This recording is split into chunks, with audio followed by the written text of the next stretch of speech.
Deconverted Man here.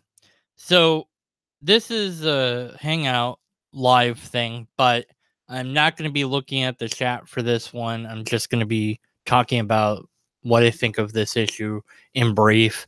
It's just the easier way to upload a quick video than, putting it on my camera and then uploading it that way.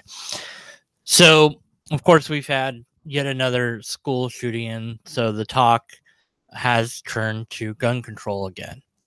And this is a cycle that happens. We hear of a horrible event, then we complain about it, nothing gets changed, nothing gets done. Something else comes to take our attention, and then we complain about that. But what I'm seeing now is a memification trend towards guns that I wanted to address. And so I've seen things similar to this. That's why I'm speaking on it. It's not like I just saw it one time, but I've seen it a few times. So a man kills people with a truck. You blame the man. Man kills somebody with a bomb. You blame the man. Man kills people with a knife. You blame the man. They kill him with a plane. You blame the man. But you kill him with a gun, and you blame the gun. You don't blame the man now. And so the idea being, well, you blamed the person in every other case, but you didn't blame the weapon of choice. Well, I think there's some apples to oranges going on with this meme. Trucks are not designed to kill people. They can be used to do that. So I don't think that's a good comparison. The bomb one is a pretty close one because bombs are built to blow up things, and certain bombs are built to blow up people. So that's a decent comparison. And an even closer one might be a grenade. So if I throw a grenade and it kills people, you blame me, not the grenade. But it's not like I can go to Walmart and get a grenade, even a long grenade. But I can go to Walmart and get a long gun.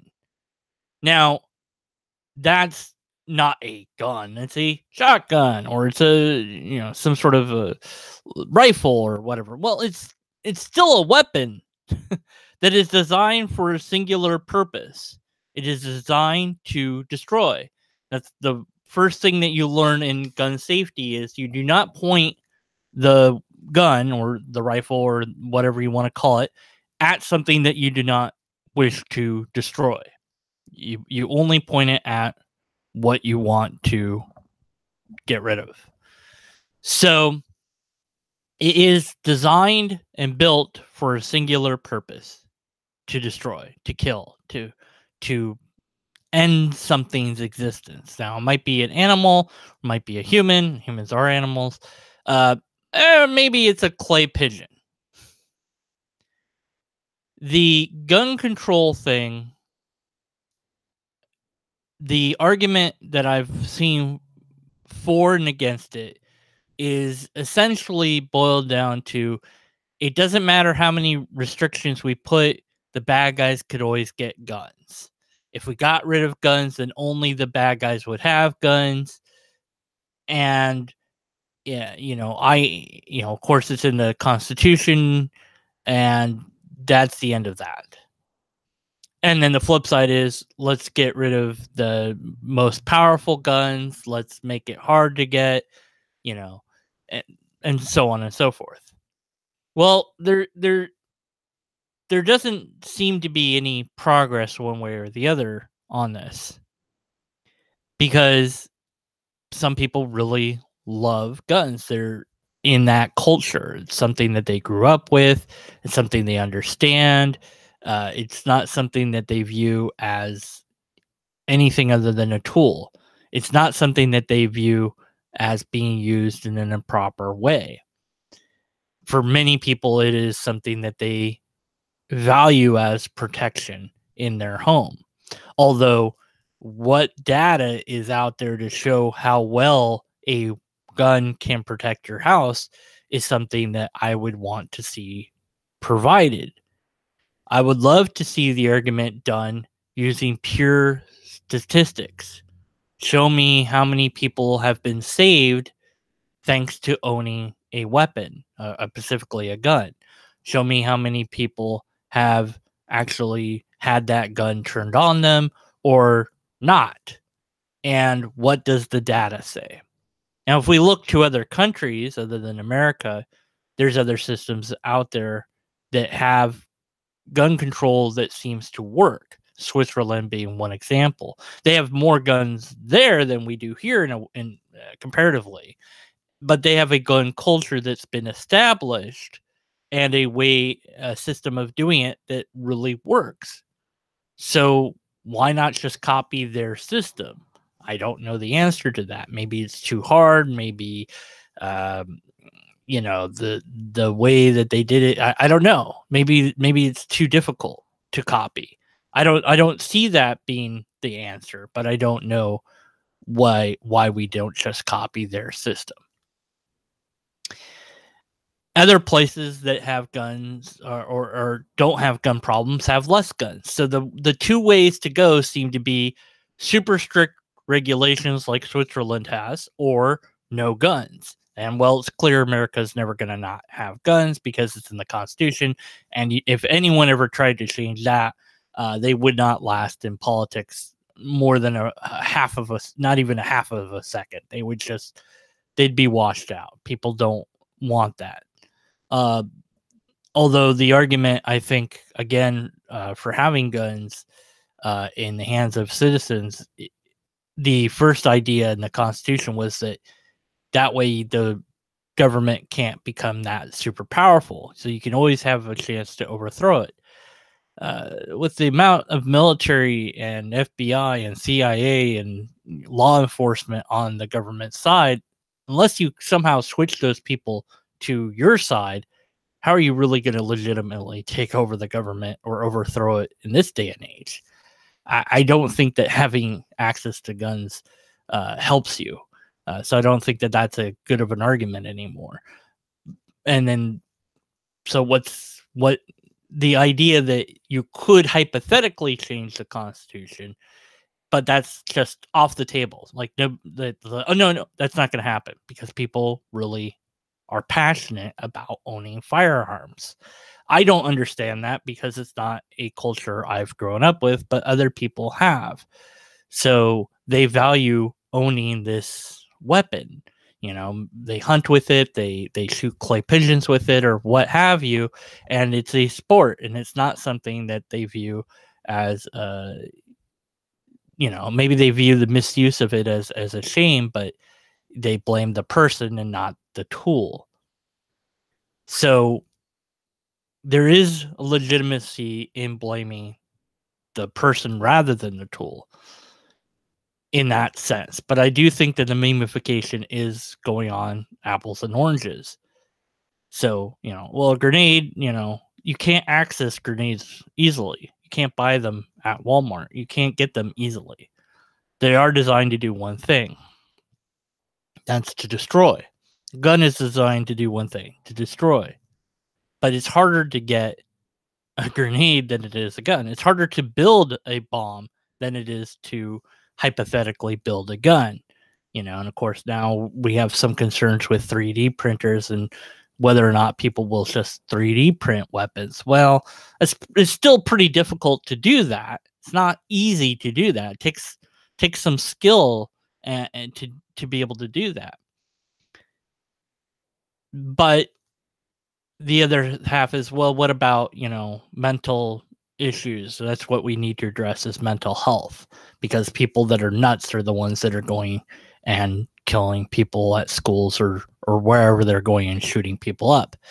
Well, yes, mental health is and should be a concern, a huge concern. But another half of that equation is, if they hadn't had access to that weapon, they wouldn't have been able to do as much damage. Yes, they could still do a lot of damage with a knife. They could still do a lot of damage with their fists. Or they could, grab a vehicle and smash it into a school and do some damage that way. But the damage is going to be limited in scope. And yes, they could try to build a bomb, but that might go off on them just as much as it might go off, where they intend it to go off. This is not an easy thing to analyze and deconstruct. It's not a simple yes or no. It's not a simple dichotomy, because there's so many underlying issues. And where do you start? And you're talking about changing society. You're talking about changing people's mind. You're trying to talk about how are we going to prevent this from happening again. And so people more and more are turning to memes to try to change people's minds, because memes are a thing that we're very used to on the internet. So, the person driving the bus kills a bunch of people. You don't blame the bus, you blame the person. Well, yeah, but a bus isn't designed to kill. So at least make the meme not be apples and oranges. Make it closer to the actual thing. Or just make the point directly. We should blame the person and not the weapon. And I remember this scene from UHF, which is a movie Weird Al made. And this one guy has a gun, and he's saying gun control for wimps and commies. Listen, let's get one thing straight. Guns don't kill people. I do. And he aims the gun right at the camera. And they go, yes, well, and then they go to a commercial. It's really funny kind of thing. And it's like, well, yeah, gun on its own can't kill anyone. You need a person to pull the trigger. Yeah, but it's really easy to do that. It's not difficult to aim and fire the thing. So maybe it should be made harder to use, but then that would negate its usefulness. There was this documentary I watched on safe guns where, you could use your fingerprint or DNA or what have you, that when you pick up a gun, it won't fire for anyone but you. And the technology is there. It's just there's arguments against it, and it seems like manufacturers don't want to do it, and it also seems like the consumer doesn't really want it either. One company tried to produce these type of safe guns, and none of them sold. So it seems that people don't want something that could go wrong, like, oh, the dang thing won't scan my finger, and now I can't fire it, so it's a useless artifact. Well, yeah, I understand that, so you want it made as simple as possible with as few moving parts as possible, so that it doesn't fail you, because the whole point of having it is a quick, ready response to the threat at hand, supposedly. Although I haven't seen the data one way or the other on that.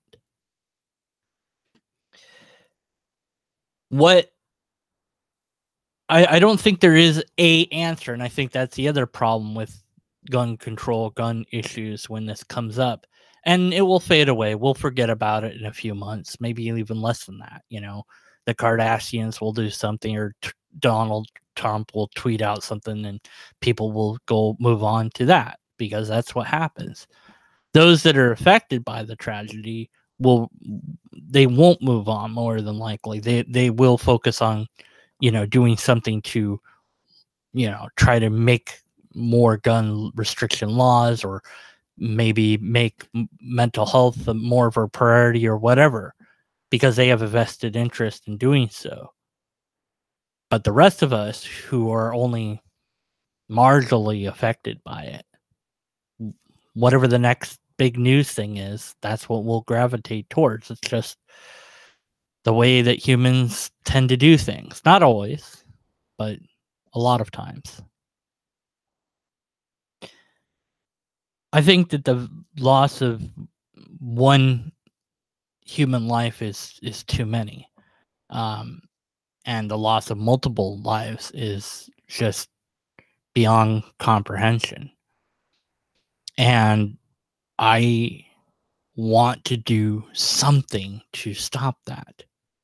And so you say, well, this tool that's been designed to do one thing, to blame that is easier in a way than to blame the person, although both are at fault. We should blame both things, both the person and the tool. And not just blame the tool, but blame the ready access to that tool. Because whoever had that tool in the first place didn't lock it up correctly, which is another kind of issue. It's like, well, you're going to have this thing that's supposed to protect you, but it's behind a lock and key. And so you have to unlock the dang thing before you can get it to use it to protect you. Supposedly, whether or not it's really going to protect you is another question. And, so it's like, you might as well have the dang thing that has the sensor on it that scans your fingerprint. Just have that. And then, well, that could go wrong. Well, so could the lock and key. You might break the lock and the key and not be able to open your cabinet to get at your weapon to defend yourself, if that's the argument that you want to use for, why you want to have a gun. Or, I want to have a gun because it protects my house, supposedly. What's the data on that? I don't know. I've not been presented that. Maybe I should check chat, see if anyone's providing me those links in desperation. But I wanted to get my thoughts out on this unfiltered before anything else. Trying to analyze this from some sort of logical perspective, make some sort of syllogism, some sort of argument one way or the other. I can't do it. I can't come up with anything one way or the other. It's too complex of a situation. It's like, well, more gun control. Well, that doesn't seem to be that effective because we've been trying to do that and it hasn't really worked. I mean, how much of a dent have we really made in that? Not much. Maybe you can make that argument, but it doesn't. What little change there has been hasn't seemed to be that effective. So what about more mental health? Well, that certainly could be a thing. Are we willing to put our money where our mouth is? Are we willing to spend whatever it would take to, say, have a therapist available for every child at school, and that it's a requirement that you have therapy at least once a week, if not more? And maybe even group therapy would be a thing that would be required in school. Are we willing to put our money where our mouth is? Because it would cost us money to do that. If not, then are we saying that, although we'd love to have more mental health, we're not really willing to pay for it? I don't know. Okay, let me go check the chat, even though I said I'm not going to check the chat when I started this. So I guess I was lying or mistaken when I said that. Now I have to do this thing where I go, where's the chat? Find my chat. There you go. Guns don't kill people. People do. All right. Oh my God, there's so much chat. Hey, can I jump into the chat with you? This is not live. Who are you discussing this with? Me. I'm discussing this with me. You don't need a 3D printer to build a gun. Probably not. I don't know.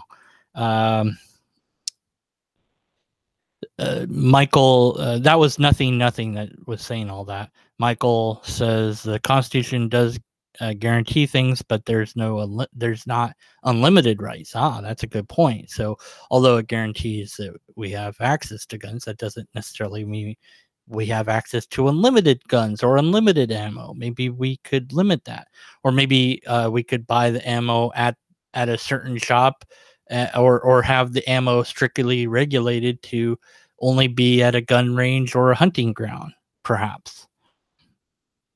Let's see. It's not an analysis, it's a brainstorm. Okay, well, you can call it what you want then, all right? The fish sandwich, so even if we had new gun laws to put into effect, it would literally take 30 or 40 years to get a lot of the guns off the streets, which would only drive a black market for guns. Yes. Even if we did something, it wouldn't really matter argument. I don't know. It's really difficult to say what would or wouldn't work. One thought put forward by an author that I had read was if you made guns completely illegal, that owning a gun means you are a criminal. And so criminals don't want to be easily identified as a criminal. So therefore, you wouldn't want to own a gun because you wouldn't want to be identified as a criminal. It's not really a good case to make, but it is a case to make. But I don't think it's realistic in America to do it. Maybe if we phased it out, possibly, maybe, I don't know. I have the same idea with, say cigarettes. Like, could we phase that out within a couple generations? And that's a real question of supply and demand. The demand is high, but if you capped it and said, okay, from this point forward, anyone that's younger than 18 or whatever the age is, 21, cannot buy this from now on. So even if you turn 21, if you weren't born 1978, let's just say, if you're born after that date, you can't buy tobacco products. And so it would slowly phase out. But the problem is new people would get addicted because people would sell them the product, and then would it go underground? Would it become a black market? How do we stop that? I don't know. We need to have our own ethics develop into a state where we're not addicted to objects, whether that be nicotine or guns or whatever. And I don't know that we're sophisticated enough to do that, collectively speaking. On an individual basis, yes, because people like to have personal choice. I can buy a gun or I cannot buy a gun. That's my personal choice to make. Although there is that question of, if everyone around me has a gun, does not owning a gun put me at a disadvantage? And there's a school that was allowing guns on campus for a while. I don't know if they're still doing it. I believe it was a college. And the question asked by a student was, do I really have a choice in not carrying a gun around? If everyone else is carrying a gun but me, then I'm a target. So I am now forced to carry a gun because everyone else is, in a sense. Well, yeah. And of course, then, what would it look like if some crazed psychopath went into a school where everybody was loaded to bear and shot off some shots? Well, I think we already saw that, because there was a shooting that had happened. Was it in Las Vegas? And people there had guns, concealed guns. Some people there had guns, but they didn't shoot them. Well, why? Because they didn't know where the shots were coming from. They didn't know who to shoot at. So where's the data? Again, back to square one.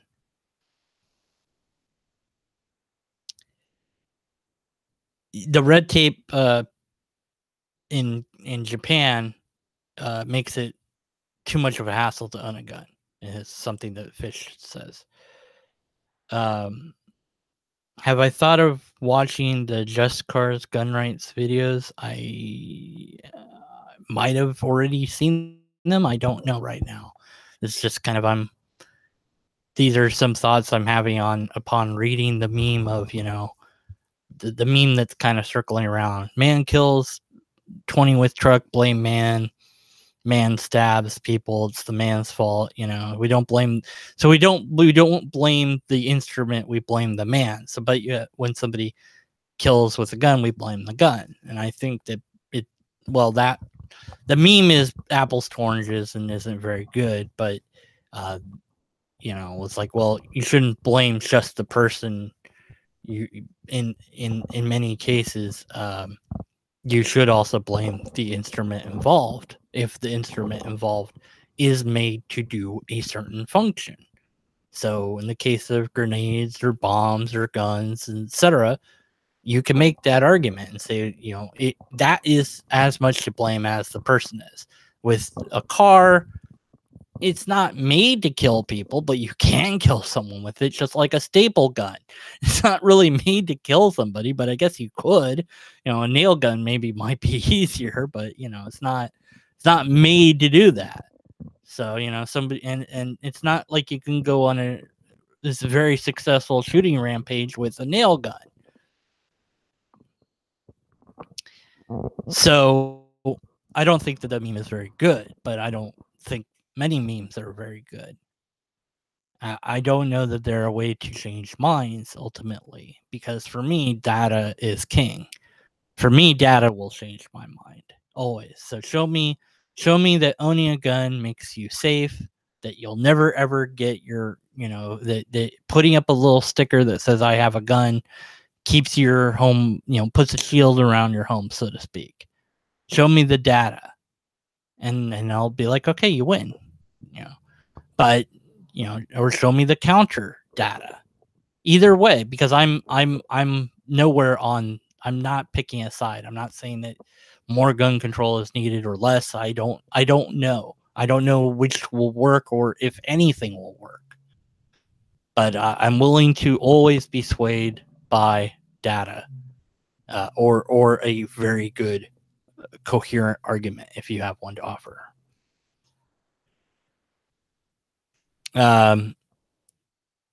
Some people, yes, the stabbing. Well, if you don't have guns, then people will stab. Well, that might be the case. I don't know, but you can't stab as many people as quickly as you can with shooting, and also there's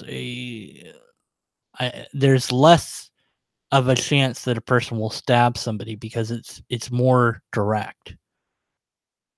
Pulling a button, essentially, a trigger, is easier to do. That's why pilots that drop bombs do not suffer mentally as much as the person on the ground shooting the gun. And the person shooting the gun does not suffer as much as the person sticking the bayonet into somebody.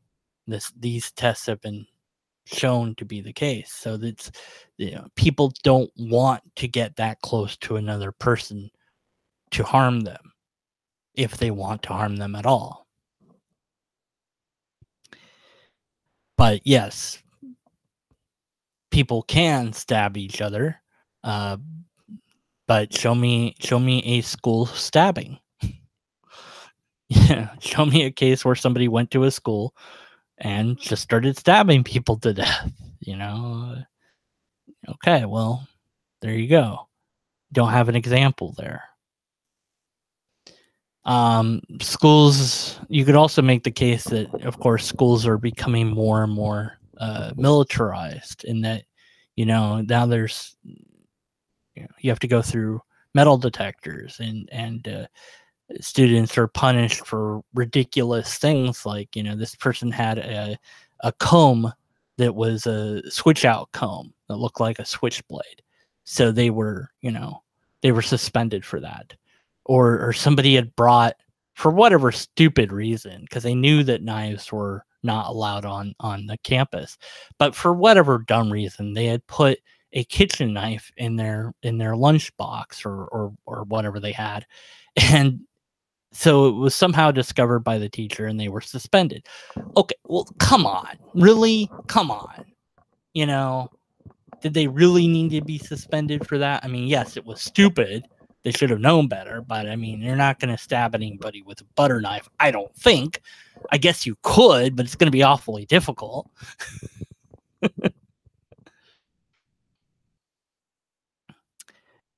Oh, nothing has an example of mass stabbing. Yeah, just tweet it to me at Deconverted Man. I can receive that there, and I'll check it out. I'm not saying that you guys and gals in chat need to do that right now. I'm just saying in general, I like data.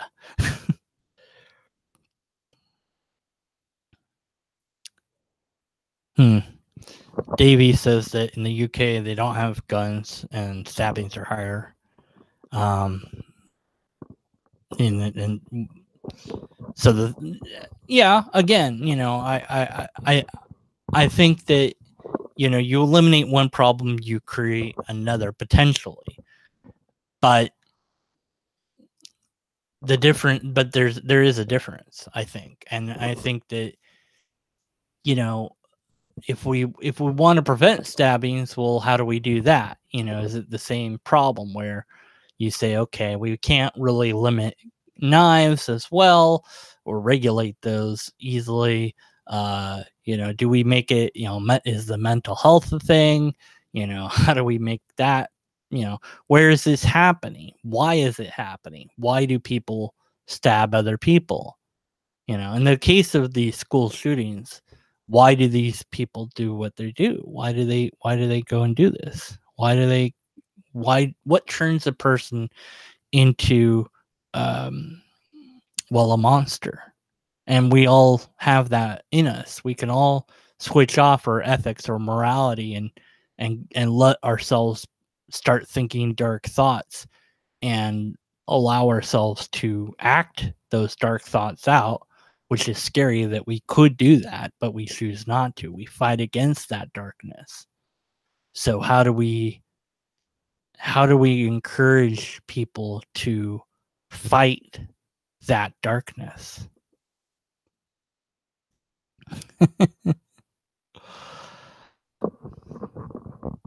I don't know the answer, by the way. I wish I did. But I don't think I don't know that memes are a good way to communicate any argument that you want to make. So perhaps my issue is more with memes as an effort to change people's minds, because, well, data should be king. We should be using data in our arguments. I think that we should raise the bar on the arguments that we offer, because why not make the best argument you can? I was doing an analysis of Prophet of Zod's debate, and I shared it with him, and I haven't put it up, and I said, I know I can do better than this. This was just laziness. It just was crap. I'm gonna redo this, because I know I can do better. And I should do better, and I should want to do better. And I think we have to encourage each other to do the best that we possibly can do. Have to look at percentages, not raw numbers. Well, I mean, whatever the data is, that's up to the person that's producing the argument to gather the data and show it. And yes, it would be statistics, it would be percentages and things like that. This isn't, obviously you can hear, I think, from my voice that this isn't easy for me to think about or talk about, because it is something that bothers me, that humans can hurt other humans and that we do that. And I wish we wouldn't. It's like, come on, don't do that. It's not good. Stop it. And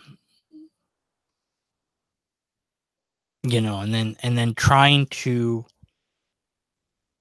make any sort of logical sense out of human behavior perhaps is in the end a pointless or impossible endeavor, because emotions aren't logical.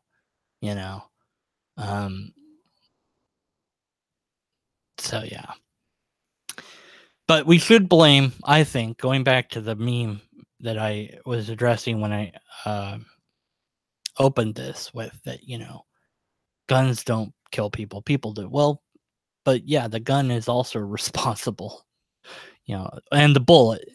Because if you didn't have a bullet, well, then, the gun, I suppose you could just bash somebody on the head with a gun. Maybe it should be a gun that shoots another little gun. So the little gun is what kills you, Man. Not to make light of the issue, but I have to have some humor. How do we encourage better mental health? That's the other half of this equation, perhaps, or not even half, because I don't know it's uh how it's split. You can scream bang and give people heart attacks. Yeah, you could. I am American. Yes. In reference to George, it's a question. I'm getting a lot of people coming in because of the topic at hand. Yeah, let's do a talk about gun control. That won't irritate anybody at all. Nobody will get upset at all, no matter how well I frame whatever argument I'm making. Which in this case, the only argument I'm making is against bad memes.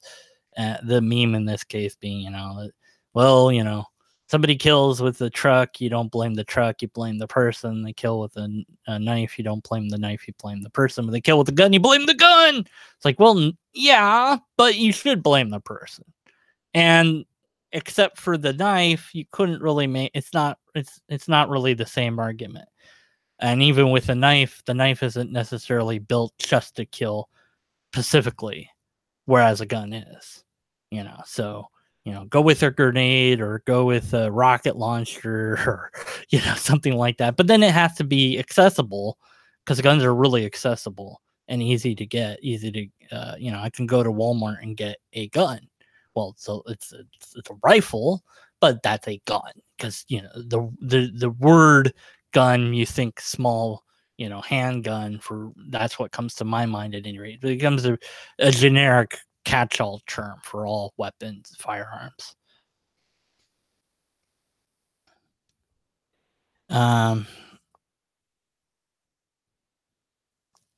As far as mental health, let me go back to that. Sorry, I had a tangent there. We do need to learn how to recognize, I think. So we, of course, now we go to education, and how do you do that? And how much money gets thrown at education, and yada yada. And it's like, well, the problem is there's a bunch of adults that are not educated. So the easy focus is to put it in schools, right? That's the easy way. Well, that's great. That teaches the next generation, but what about what about the old people, Cuz they need to learn this stuff too. So what do? Do we have a TV show? Well, okay, how do you promote the television show? Is it a YouTube thing that becomes super popular? Let's just say the biggest subscribed person on YouTube we know, PewDiePie, right? I watched one of his videos. I don't get it. I don't understand it. I don't know why people watch this, but okay, hey, maybe watching just one video, I didn't get a good grasp of him, but yeah, I didn't get it from that. So I'll try again. Maybe I won't. I don't know. But so if somebody like him said, okay, I'm gonna start talking about mental health. Here's the things that you need to worry about, blah blah blah. Well, he probably would lose a bunch of subscribers. That would be the first thing that would happen, because people wouldn't really be interested in that. They don't watch him for that content. So he would lose a lot of watchers already. Okay, but he would still retain a lot, because once you have big numbers, you tend to keep big numbers. All right. Well, then can he make it not just educational, but also engaging and informative and entertaining? Well, I don't know. Depends what kind of person he is. If he's able to do all that, will he also still retain those big numbers? And will that actually translate to making an impact enough on those people's lives to where they go, okay, now I know how to recognize X, Y, and Z mental issue. I'm going to do something with that. I would say you should go and learn CPR. Why? Okay, well, it's a 2-week, maybe even 1-week class that the American First Aid Association has. and it's fairly inexpensive. Almost every college has it to offer. Not every, but you could find it. It's not, well, why? Well, because you might need it. You might need to use it at some point. You might need to use CPR. You might never have to use it, but it's better to know it than not know it, right? Well, I've said that. Okay, it's out there. So for the 6 people watching right now, they all heard me say it. How many of them are actually going to do that? Well, maybe they already know CPR, or it's like, yeah, that's a good idea. I'll put it on my to-do list. And if I was to check back a couple weeks later, would they have actually done it? Well, I don't know. It's hard to say, right? So even somebody big on YouTube like PewDiePie or whoever, and you say, here's this, here's all this info, here's how to do it, here's how to identify. And the people go, okay, I know that. And I retain that, and I retain it long enough for, it's going to be a small amount of people. I'm not saying we shouldn't do this, by the way, because I think we should do things like this. But the question is how effective it is. And we might not never even know the answer to that. I think about that a lot when I make my videos on logic and sometimes people say, why are you even bothering arguing against this? Well, you never know who you're going to affect. You don't know. You simply do not know.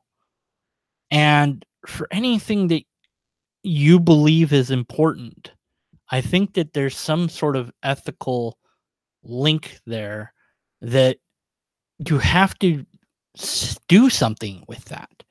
And maybe it's talking. That's what I do. Maybe it's actually going out there in the real world, so to speak, even though this is the real world as well, because we're really people really engaging in this YouTube thing that we're doing right now. But in the world out there that's off of my computer, and volunteer my time and try to change things that way.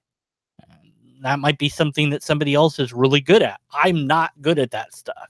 I know that. So, well, have you tried deconverting? Yes. But we do what we can do, and we should do whatever we can do to get out our idea or to enact our idea in the world. So, with the mental health thing, we should do whatever we can to promote not just awareness that yes, people have problems, but also how to identify those problems.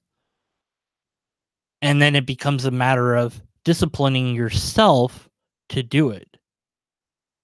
So, do you know CPR? Yes or no? It's an easy binary question. If you don't, well, why not learn it? Maybe you'll never use it. And that's ideal. I learned for example, the Heimlich maneuver along with that, which is really easy to learn. You put your 2 fists together into a nice little ball. You have the little thumb sticking out there, and you put it in kind of above your belly button a bit. And then you thrust in and up as hard as you can. Well, that's there's videos on it to watch, and you shouldn't practice on a person because it can really hurt them. But if they're choking, well, the harm that you might produce from doing the Heimlich is less than them dying. But the other half of the Heimlich is you can take a chair and shove it into your abdomen, and that works pretty well. And so one day I was choking on a sandwich that I was eating, and I didn't have any air coming in, and I stood up, and in that moment I was like, Heimlich maneuver, and I took the chair and I shoved it into myself, and food went flying. And then I did a little celebratory dance. I'm like, yay, I saved my own life, hooray. Well, that's an appeal to a minority of one. That's one little dot on the radar there of one person whose life was saved because they knew the Heimlich. So that's not a very good data point, at least from a logical point of view. But on an emotional point of view, it might reach more of you than the logical one. So I don't know. But both ways, I'll do both ways, whatever works, you know.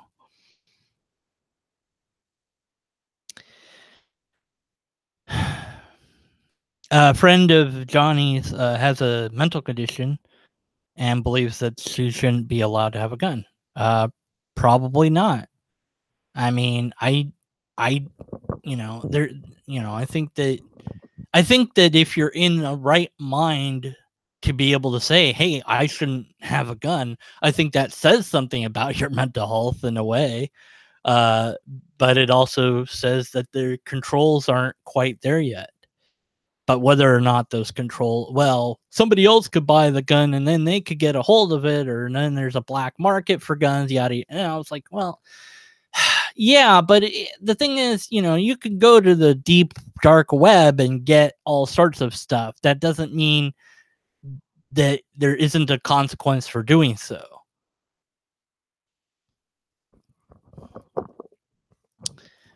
All right. So what else? How do we do all this? How do we, you know, how do we change our own heart, our own mind? How do we as an individual have to decide, I want to do things better. That's where it starts, right? I think back to my religious days, and the thing told to me many times was to live a life that reflected Christ. And what the bleep did that mean? That mean I need to, you know, kill myself at the end, or let people crucify me at the end? I mean, what does that mean? Does that mean go preach at people? I mean, I don't understand what that means. I came to kind of understand it. And here's my thoughts on it. I'm not religious now, but I think that the parallels can be tied, and I'll tie it to a secular thing in a moment. To live a life like Christ means to live a life that is the idealized life possible to live. It doesn't mean you're rich or poor. It doesn't mean that you have a mate or don't. It doesn't mean anything like that. It means that your ethics guide you to moral decisions that make you and everyone around you a better person in some small way, shape, or form. That you are somebody that is a model to everybody else around you. That's what that means.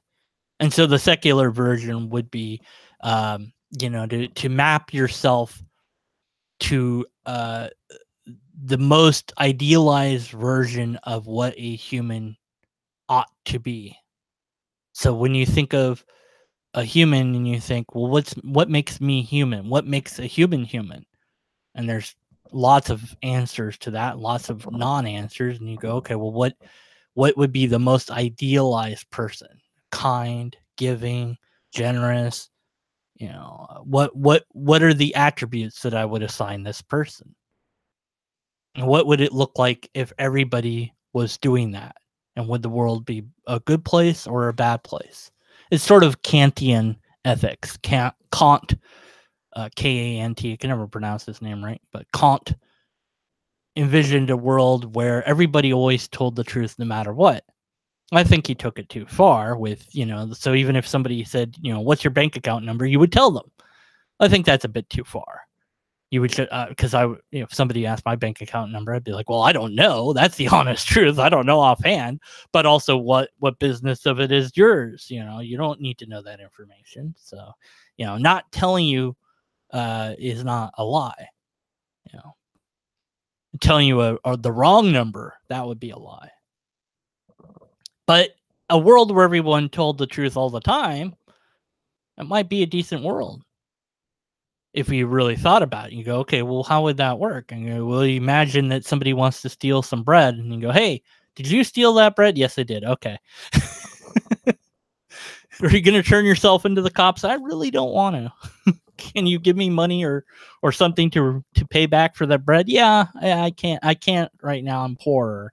Sure, I'll get to you next week or whatever. And then they're telling the truth, so it'd be a good world. It'd be an interesting world. It'd be a different one, but it'd be a good one. So what would the world look like if everyone acted how you act? And if you don't like the way that world looks, then maybe you should try to act differently.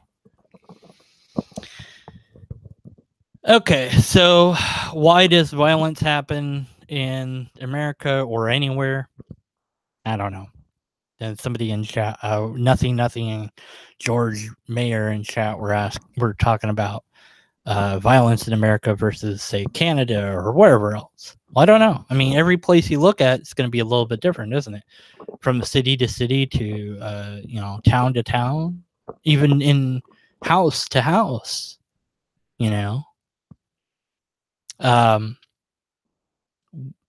Anger is a very strong emotion.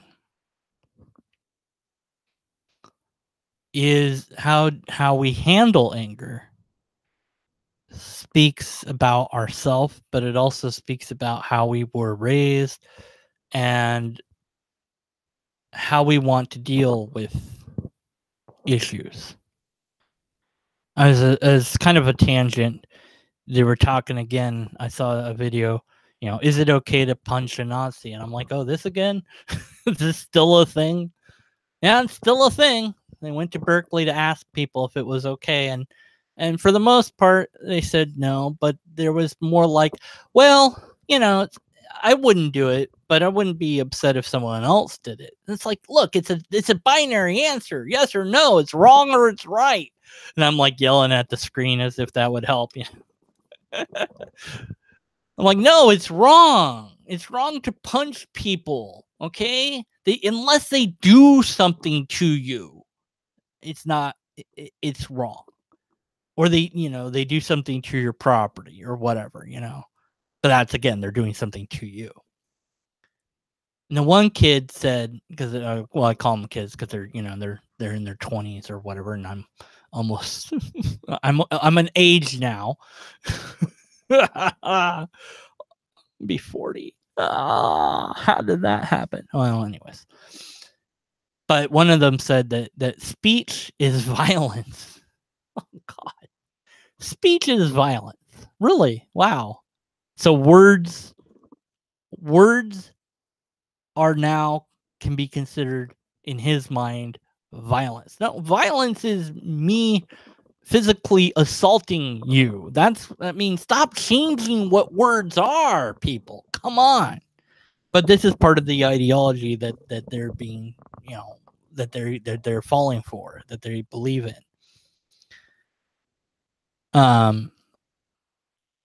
Words are not violence. Words are words. They can hurt you emotionally if you let them. If you give them power, then they have power over you. If you don't, then they don't.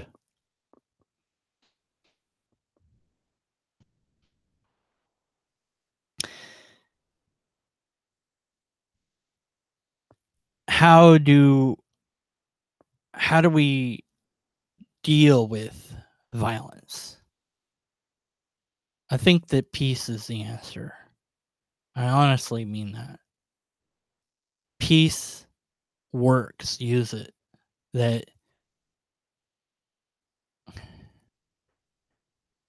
is really hard to maintain violence against someone who is offering love. And I mean that in a group setting, not an individual basis per se.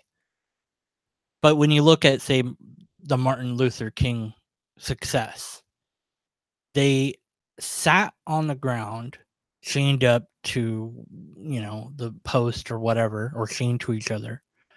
They did not resist arrest. They just went limp, and so that could be seen as a resisting arrest, sure. But they did not offer. They were beat sometimes with nightsticks.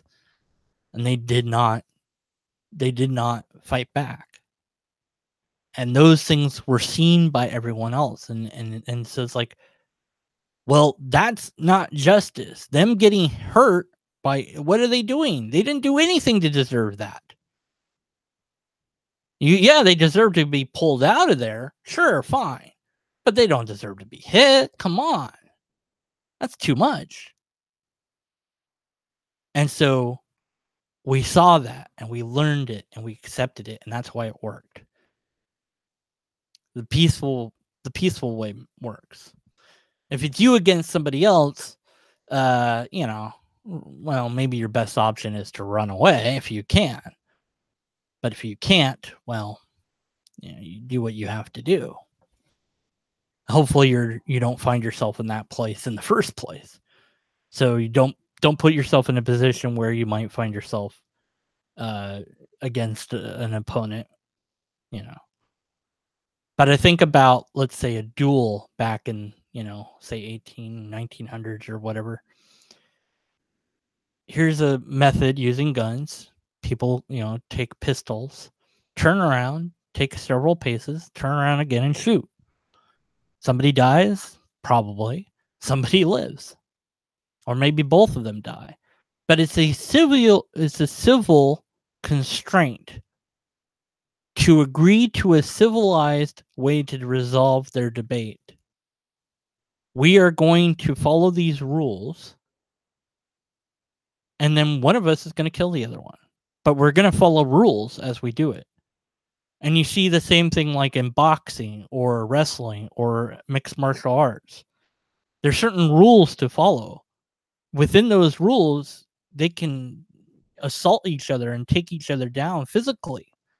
But at least they're doing so within rules. And so it's like, well, if you want to fight somebody, then why not just say, hey, come to the ring?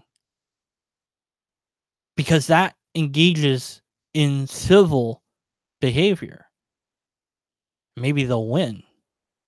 So if you're a coward, you want to fight them without rules. And that's where violence comes from, is the inability to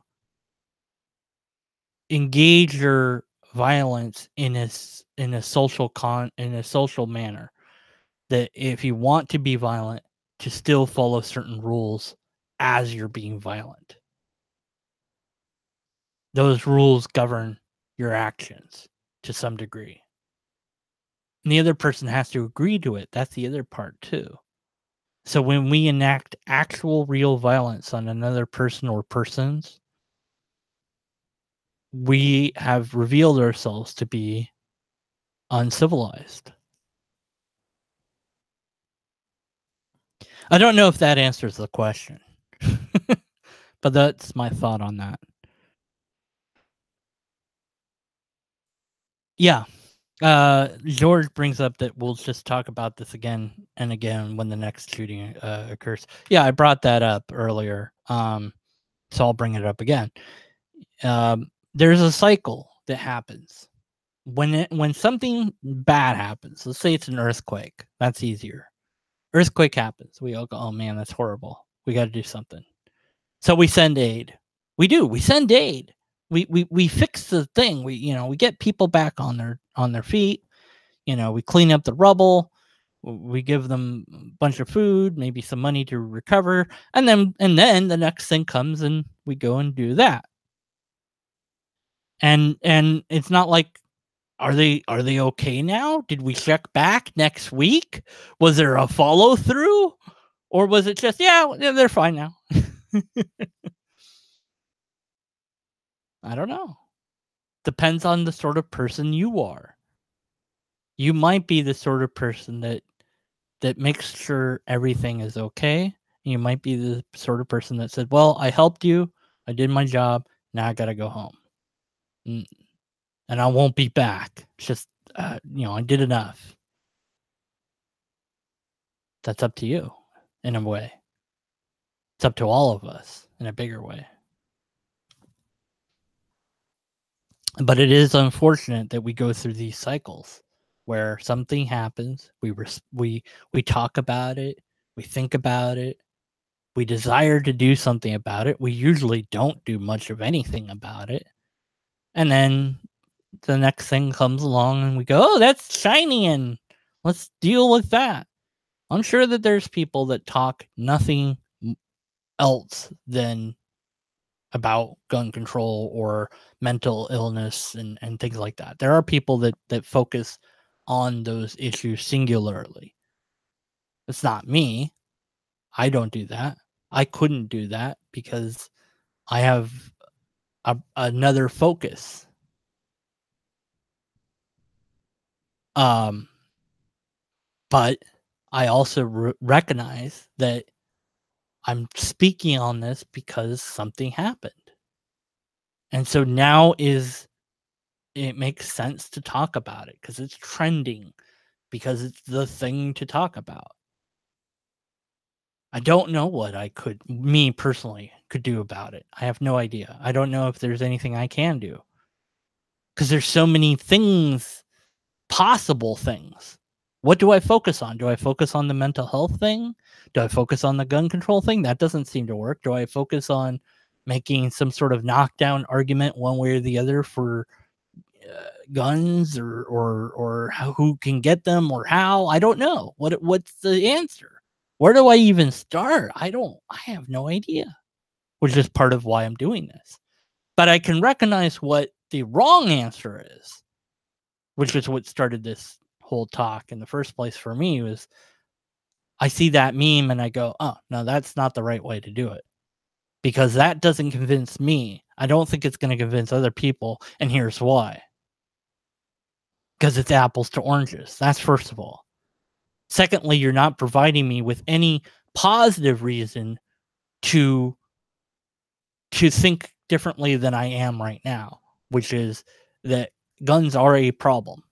That's what I think right now, supposedly, hypothetically, going in.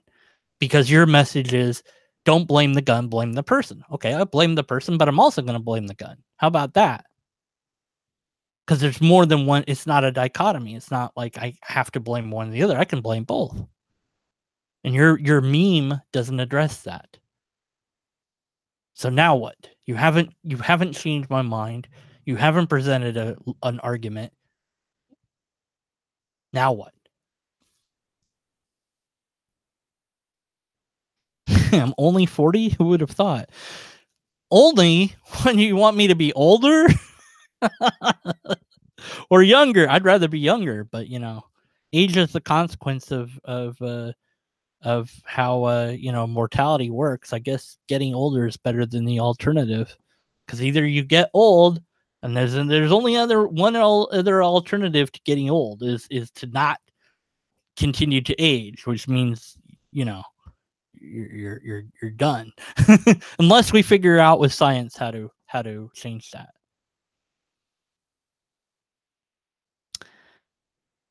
So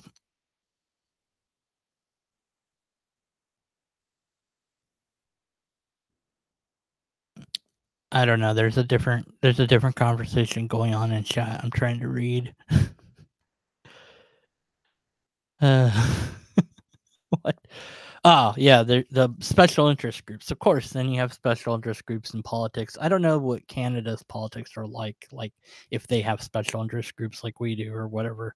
But yeah, I mean that's another problem. So you have the NRA special interest groups that will do quid pro quo, I think is how you say it. It's like, well, we'll give you this, amount of money to your campaign. If you rub our back, we'll rub yours. And, it's like, so you make these promises and yada, yada, yada. And well, that shouldn't be a thing. But how do you undo that? How do you fix that? So that's a different problem to focus on. So should we focus on the politics and fixing those? That's another way to go. Completely different route to perhaps fixing this problem, but the politics might be the problem. So let's fix that. Okay. And then where do you start for that? Do you just run for heck, I could run for president. Would I get any vote? I probably wouldn't. I would get a very few votes. I'd get a few votes from people that, wanted to do the joke candidate sort of thing. I'd get maybe some votes from people that really like me as my friend, But ultimately, there's no way I'd win. No way. I could do it, but it wouldn't it'd be fun. It'd be silly, Maybe I will. Deacon Ferdinand for president. I know my slogan. It's brilliant. I don't know what I'm doing, but neither does my opponent. There you go. That's my platform. You could run for local government. Yeah, maybe. Yeah. I mean, run against you. Johnny versus Deacon Ferdinand. Who's going to win? Let's find out. I don't know. Johnny's more charismatic. He'd probably win. I'm too jaded. So yeah, I think I've run out of mental energy for this to some extent. Hopefully I've said words that will do some effect on any of us. Maybe if you walk away from this, you'll want to learn CPR, the Heimlich maneuver, if nothing else. That's something we can do. That's something that we can all do, right? I mean, maybe we can't change the gun stuff, but we definitely can do that. So that's something. I mean, maybe that makes the world a slightly better place. So, all right. If you liked this or if you hated this, let me know in the comments below. Once this goes on YouTube proper, it will allow comments. And if you didn't like this, you can still do that. You can tell me whatever you want to tell me. I've got Twitter, I've got Facebook, I've got all that stuff, Gonna get back to my series I've been doing on the Big Tags Bad Logic series.